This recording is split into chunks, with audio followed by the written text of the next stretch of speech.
Have you ever wondered how to get the most out of the people around you or your followers?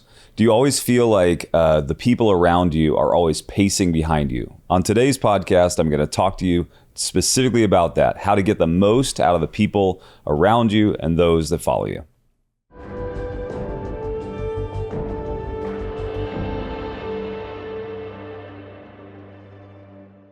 In my book, The Titan Doctrine, I talk about one of the most controversial people, and this person is Catherine II. She's actually known as Catherine the Great, and when I wrote the book, I even took a little bit of flack for using her as one of the historical figures, because there's a lot of the things that she did that were questionable, but I did it because there's one principle that I believe changes how to get the most out of the people around you.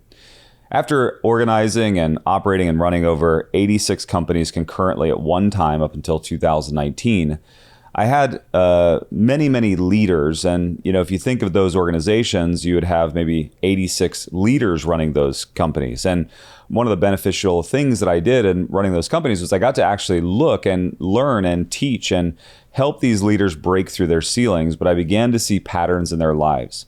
The book that I wrote called The Titan Doctrine is really 8 principles that I found in these leaders' lives. And one of these principles that I found lacking in so many of the leaders' lives that were missing the opportunity to get the most out of their followers was this: that you should never hold the sum of all knowledge. You should actually pride yourself in giving and instilling the knowledge that you have in those around you. The reason that I picked Catherine the Great as one of the historical figures in my book, The Titan Doctrine, is because one thing that this lady did as the Empress of Russia was she educated her followers. So let me just kind of paint the picture. In the late 1700s, it was one of the darkest, most dull moments in Russian history. They had gone through a very dark period. It is a very difficult place. The people are starving. The people are starting to revolt. The ideologies of Russia and the way that they built their empire was on the backs of their people. As a matter of fact, there was a class of people called the serfs, and really that group of people were nothing more than slaves. And the people of Russia were very oppressed. And all of a sudden you have this person, Catherine the Great, who comes into power. She came into power in a very unique way, but she comes into power and she has been trained from the likes of people like Voltaire out of France. She has been pushed into this kind of burgeoning edge of the Age of Enlightenment. And Catherine the Great begins to take these ideologies that are the very opposite of Russian culture, and she begins to do the things that no one else would do. She does the unthinkable. One thing that she starts doing is she begins to start taking the money out of the treasuries of Russia and spending it on the lowest class people. She began to build museums and libraries. She began to hire and employ French philosophers. She once bought a library and that was for money-making purposes and turned it into a free library for her people. She began to give the lowest class of people in Russia access to information and knowledge. And because of that, the entire Russian outlook in this time period began to change. She began to educate from a place of freedom, not from manipulation. Oftentimes as a leader or a person that possesses information or knowledge, what we do is we try to hold that knowledge and information to ourselves because it makes us most valuable. Especially like if you're in middle management or if you're in upper management, but yet you still have a layer above you. Maybe it's an ownership or a board. You want to be the sum of all knowledge because that is the most secure place to be in. You don't want your followers or those around you to be able to usurp the value that you have. So you resist teaching and training others what you know. As a matter of fact, we oftentimes cloak it in this idea of I'm just too busy to train those around me. I'm too busy to replicate. I'm too busy to cross-train. I'm too busy to pass this information on. And that's simply not true. Oftentimes we do it unknowingly. Oftentimes it's tied to our subconscious because we know that that's why we got here. This knowledge we possess, this skill that we have. And so why would we pass it on to those around us? However, passing knowledge and skills onto those around us creates a butterfly effect. It creates the ripple effect. It creates this opportunity for those to grow. And what Catherine realized was when you not only have this level of knowledge, like she did because she was trained by contemporaries, but then she began to give it away, that it actually elevated her to a status where she wasn't just Catherine II, she became Catherine the Great. A couple other stories that I just want to talk to you about with regard to Catherine before we jump into what is the best practices to make sure we're passing the knowledge on to not just those around us, but those that follow us, those that that could potentially take your place. Was that Catherine not only, while she is accused of a lot of atrocities, a couple of the very amazing things that she did while educating her followers was she actually led the way. When the smallpox pandemic was scouring the world, she was one of the first people in Russia to actually take the vaccine, and she took it in front of the people at great peril to her own life because she wanted to prove that she was not willing to ask her people to do something that she wasn't willing to do herself. You think about that, to take a smallpox vaccine, which was, simply small pieces of the smallpox, disease or the actual virus itself. And she took pieces of that in her own body at great peril. You think about that, to do that in front of your people, to teach them that it's okay to walk into these concepts, these ideas with courage and with intent. I can't even imagine our world leaders today doing something like that. Could you imagine the president of the United States, or could you imagine the leaders of our health organizations actually showing how much faith they have in something and actually taking it themselves with great peril? She could have died if that vaccine was administered improperly, or if it was the wrong dosage, or if they didn't have it correct. And she was one of the first people in Russia to take it before all the people took it, not because she was trying to avoid smallpox, but because she was willing to show the people that it was worth trying in order to overcome this deadly epidemic.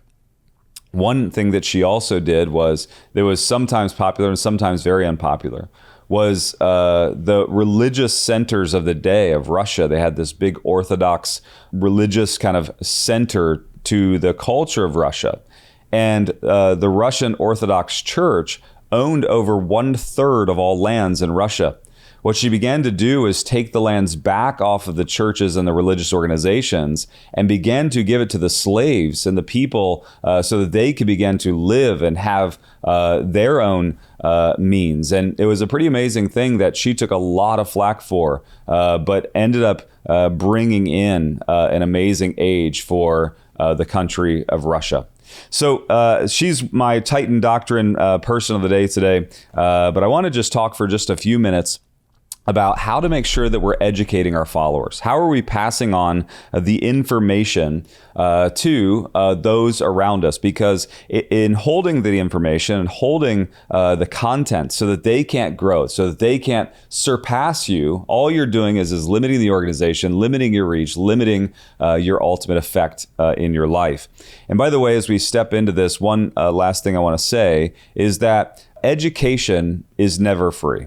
Education always has a cost. While sometimes, you could hop on YouTube today and you could maybe get a free lesson, it took someone something. It cost someone something to get that education and to actually bring it to you. And so, number one, we have to have an appreciation for the information around us, right? We have to have an appreciation for those that are willing to share, those that are willing to educate, spend their time.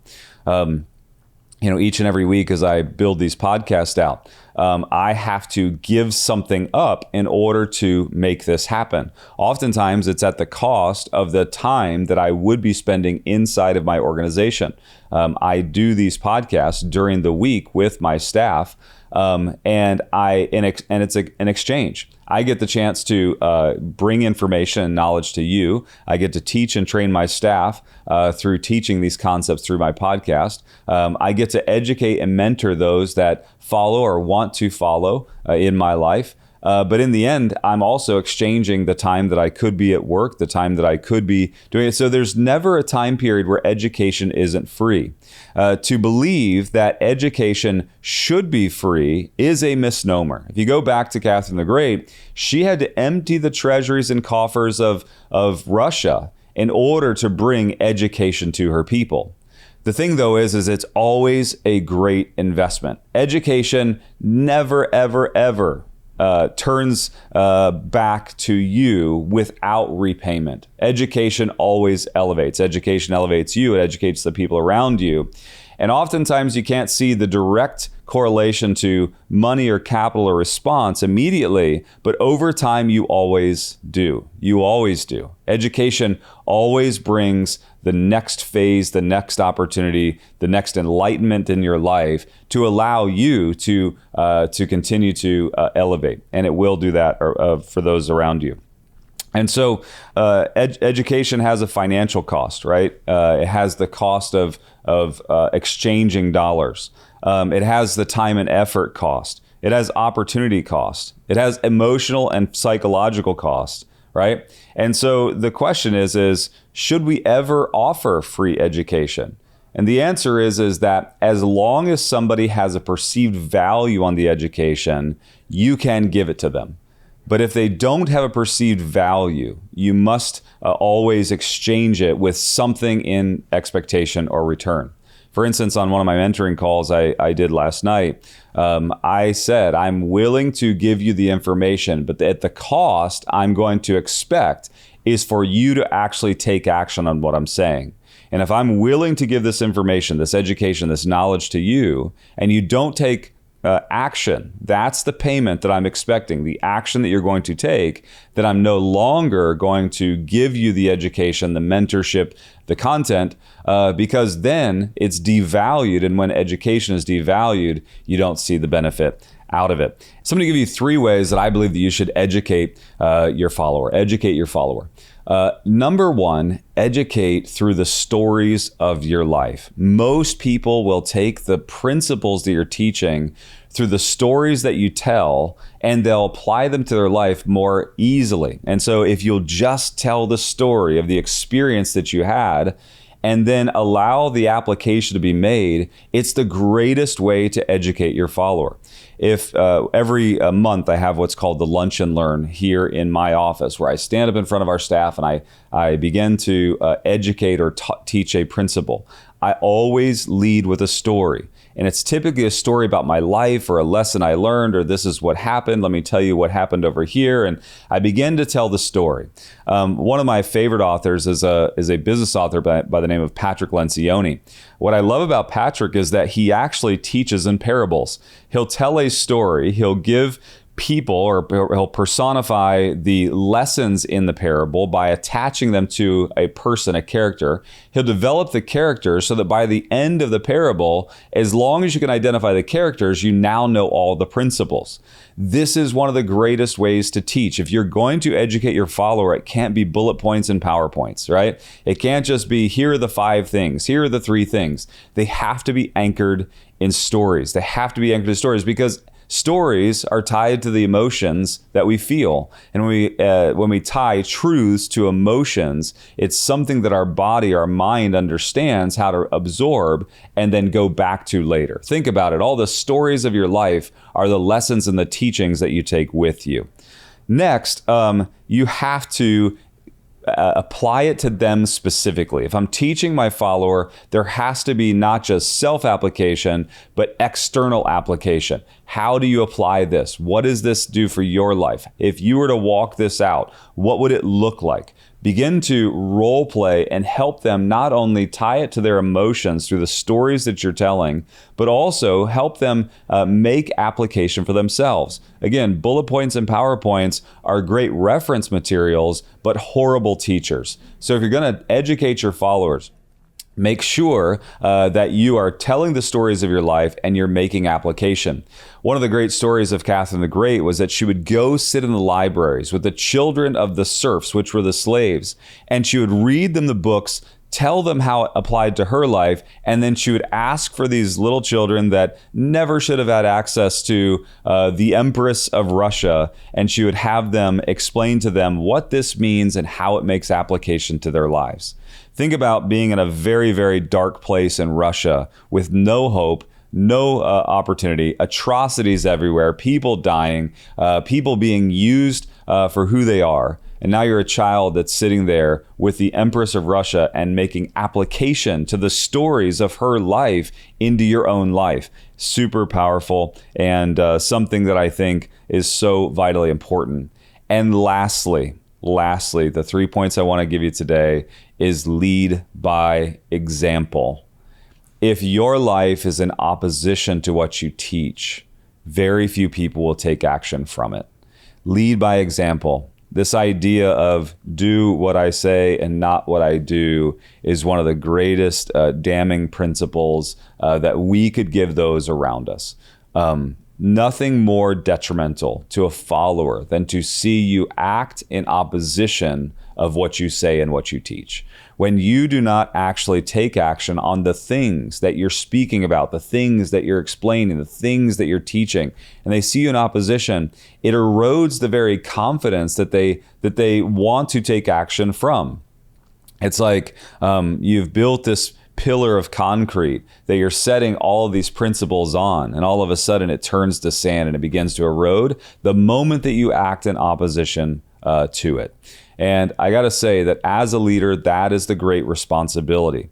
It's not just teaching and educating. It's not just expressing the concerns and the ideals and the principles that you want your followers or those around you to have, but it's living inside of them. It's living inside of them. I would say that as a leader, it's almost important or imperative that if you are not acting in agreement with what you believe, that you should stop teaching it or preaching it or using it as a lesson, because it'll undermine everything else that you teach. We must be people of character. We must be people that follow and act and walk out the things that we teach, so that those around us, our followers, those that are coming behind, our employees, are willing to get on board and begin to actually act in accordance to what you're teaching. Teach with stories, give them emotion. Secondly, make sure that you are making personal application to them. And thirdly, make sure you're walking out the principles that you're teaching. Catherine the Great, she taught, she educated her followers. She brought in one of the greatest ages of Russian history. She was the longest female ruler in all of Russian history, and she did it by not making herself the pinnacle. What she did was she elevated everyone else around her, and in the end, it pulled her to become Catherine the Great.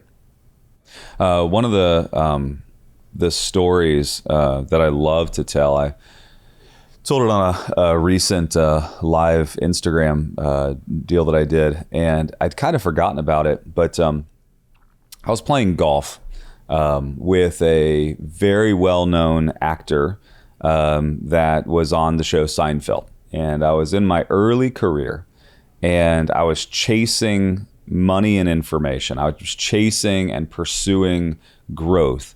And I had had the chance to do a small voiceover piece on the movie The Hunchback of Notre Dame. And I had made a few bucks on getting a small piece of doing a quick voiceover on this cartoon. Like the Disney movie? The Disney movie, yeah. And you're credited in the credits? Yeah. That's awesome. Yeah. And just, I did a little small piece. And I did a lot of voiceover in my early career. And And so this person that was also a very well-known voice in that movie, I was playing golf with. And I was just in awe of his career. I wasn't necessarily in awe of him as a person. Like, I wasn't like enamored with him. He's funny. He's hilarious. Like, I really enjoyed him. But I was more enamored with his ability to just jump from show to movie to opportunity, and I just peppered him with questions the entire time. And I got a text, and it was from my son. Had actually sent me a text through my wife, and it said, Dad, I love you so much. He was 3 years old. Dad, I love you so much. When are you going to be home? I can't wait to play with you. And, being a dad, like those are amazing moments, right? Like, I mean, like, but you almost take them for granted. So like, as I picked up my phone and I looked at that text, I wasn't paying attention to the fact that he was also reading my text, right? Like, it's like one of those moments where, and I don't know that he wanted to admit it either. And I was like, oh, that's super cool. And then I like texted him and I set it back down. And I look at him and notice that he was struggling, like almost about to cry. And I said, everything okay? And he said, yeah. He said, you've been asking me the questions about, this thing. And he goes, probably the largest paycheck for the smallest amount of work I've ever done is tied to this movie. And he said, I got a check for, I don't know what it was, like $1 million, 10 million. It was something crazy that he got this check. He's like, I physically have a check. He said, I would trade. He said, if there was a way to trade places with you, he said, I would gladly give you that check to have that one moment. He said, not your life, that moment. He said, I've never had that moment in my life. I said, what moment? He goes, the one you just had. He was like, the one where you have a son that loves you so much that he's sitting there just waiting to spend a few moments with you, where he's anticipating. He was like, there's no one in my life, he said, that's sitting there just waiting in anticipation for me to come home. There's no one in my life that's expressing love unconditional, that he said, and I would give you the check. He's like, as a matter of fact, I'd give you everything in my life to have that one moment. And he began to like just break down, and it changed all perspective in me. It changed everything in me. And so when you ask about the stories of your life,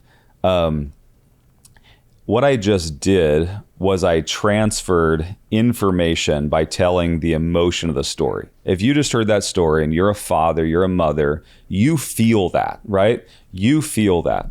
It was a moment that impacted my life that taught me a lesson. I didn't even have to teach you the lesson in expressing the story. The lesson was already innate. All I had to do was express it.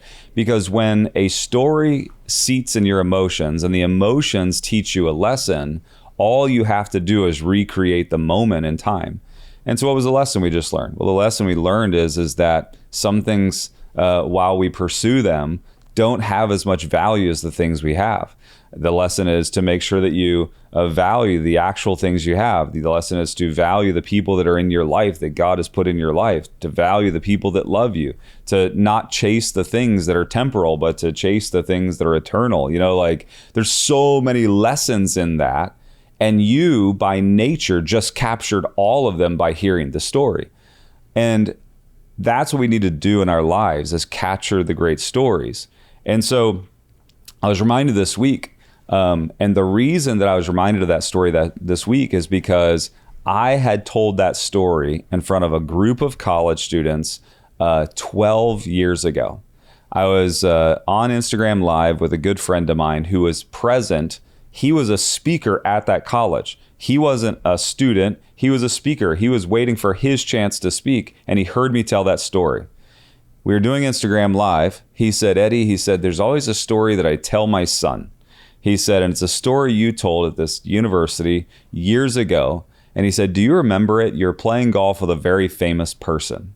It took me a minute on Instagram Live to even remember. I was like, I do remember that story. I was like, man, that story was so impactful to me. He was like, Eddie, I've told that story 10,000 times. He said, I've told that story to my kids. He said, because that lesson, the crazy part is I never even taught him the lesson. I literally told the story in front of a group of, college students. He was a speaker just listening to the story. But you think about how the principle was passed on through the story. That's how you take the moments of your life that have the greatest lessons, and you begin to tell the story, not just teach the principle. The challenge for today is this. Look at those around you. Are they better because you're in their lives, or are they just the same? If you are not taking the people around you to the next level, you're missing the greatest opportunity in this life. The greatest opportunity in this life is influence. To be able to take those around you and make them better people, to educate them, to create a path of success for them will ultimately get you to your greatest potential and your greatest success.